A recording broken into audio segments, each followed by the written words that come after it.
لوگوں نے یہ مشورہ کیا ہم اللہ کا گھر بناتے ہیں، تو اللہ کا گھر اس طرح بناویں کہ جس میں ذرہ برابر ہمارے اعتبار سے نافرمانی نہ ہو۔ تینوں نے کیا مشورہ کیا معلوم؟ ہم یہ تو دنیا کے کپڑے جو اپنے بدن پر پہنے ہوئے ہیں ان کپڑوں کو اتار کے اللہ کا گھر بنائیں گے۔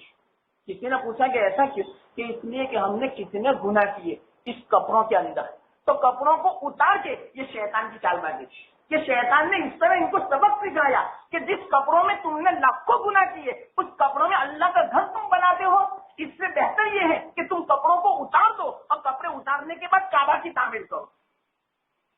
اب آپ اندازہ لگاؤ جتنے بھی قریش تھے تعمیر کرنے والے، انہوں نے کپڑے اتار دیے۔ اللہ کے رسول صلی اللہ علیہ وسلم 25 سال کے نوجوان تھے، لیکن اللہ کے رسول صلی اللہ علیہ وسلم نے کپڑے نہیں اتارے۔ قریش نے اعتراض کیا، حضرت عباس کو بلائے، ان کے چچا، کہ دیکھو آپ کا بھتیجا ہم نے جو مشورہ کیا اس کے خلاف کرتا ہے، وہ کپڑے نہیں اتارتا اور کپڑے اتارے بغیر وہ بیت اللہ کو تعمیر کرتا ہے، آپ اپنے بھتیجے کو سمجھاؤ کہ جس کی بنا پر وہ کپڑے اتار لے۔ تو کیا کہا معلوم؟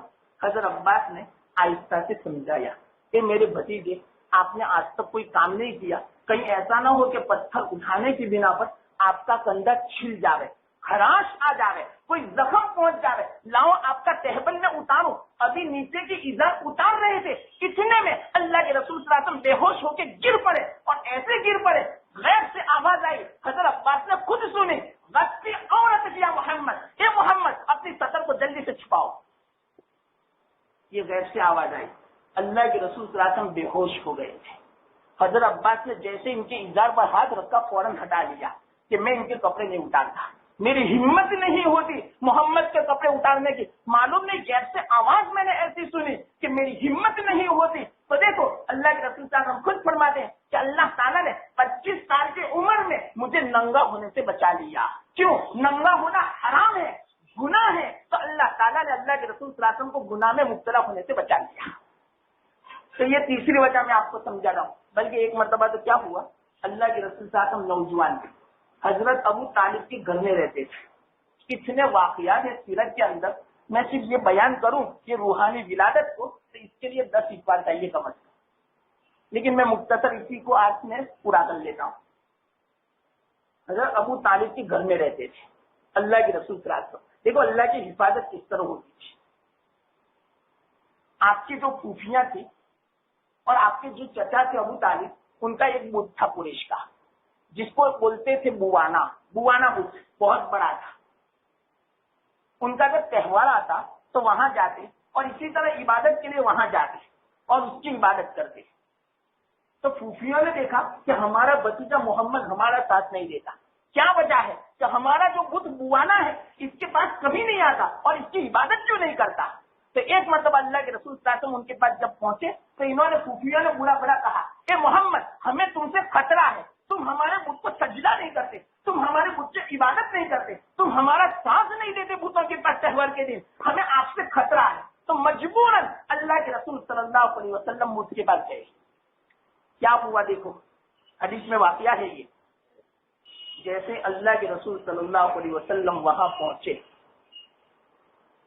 وہاں پر اتنا بڑا کوئی قد آور آدمی کھڑا تھا اور کھڑے ہونے کے بعد ان سے یوں کہا، اے محمد یہاں سے ہٹو، آپ کے آنے کی کوئی ضرورت نہیں۔ اللہ کے رسول صلی اللہ علیہ وسلم ایک دم سے حواس باختہ ہو گئے کہ یہ کون، ایک دم سے ڈر گئے اور ڈرتے ہوئے بھاگتے ہوئے اپنی پھوپھیوں کے پاس آئے اور یوں فرمایا، کیوں اس طرح تم ڈرے ہوئے ہو، کیوں بھاگے اس طرح ہمارے پاس؟ تو کہا میں بوانا کے پاس گیا، وہاں پر اتنا بڑا آدمی ایک دم سے نمودار ہوا جس نے مجھے یوں کہا کہ محمد خبردار یہاں تم نے ہاتھ لگایا، یہاں سے ہٹو، کبھی یہاں پر مت آنا۔ تو میں ڈر گیا۔ پھوپھیوں نے کہا کہ محمد آپ کبھی ہمارے بت کے پاس مت جانا۔ دیکھو پھوپھیوں نے خود یوں کہا، اب ہمارے بت کے پاس تم نہیں آ سکتی۔ اس سے یوں پتا چلا، علماء فرماتے ہیں ایسے تو بہت سارے واقعات ہیں کہ اللہ کے رسول صلی اللہ علیہ وسلم کو اللہ نے گناہوں سے بچا لیا، حرام کھانے سے بچا لیا، ننگا ہونے سے بچا لیا، دوسروں کو تکلیف پہنچانے سے بچا لیا۔ یہ سارے واقعات سیرت کے اندر بھرے پڑے ہیں۔ تب میں کیا کہتا رہا، آپ کی جو روحانی ولادت ہے، تو روحانی ولادت کا سب سے آتا ہے, سیرت کا, وہ عصمت کا آتا ہے. اور اس کے علاوہ اللہ کے رسول صلی اللہ علیہ وسلم کا جو احسان میں آپ کو سمجھا رہا تھا کہ جسمانی ولادت کیسی تھی, تو آپ کی روحانی ولادت جب ہوئی تو پوری امت پر کتنا احسان ہوا. اب میں کتنے احسان گناؤں آپ کو, صرف میں اشارہ کر دیتا ہوں کہ کیا کیا احسان. اور ان تمام احسانوں کو اگر کھولا جائے تو ہر احسان کے لیے ایک مجلس چاہیے.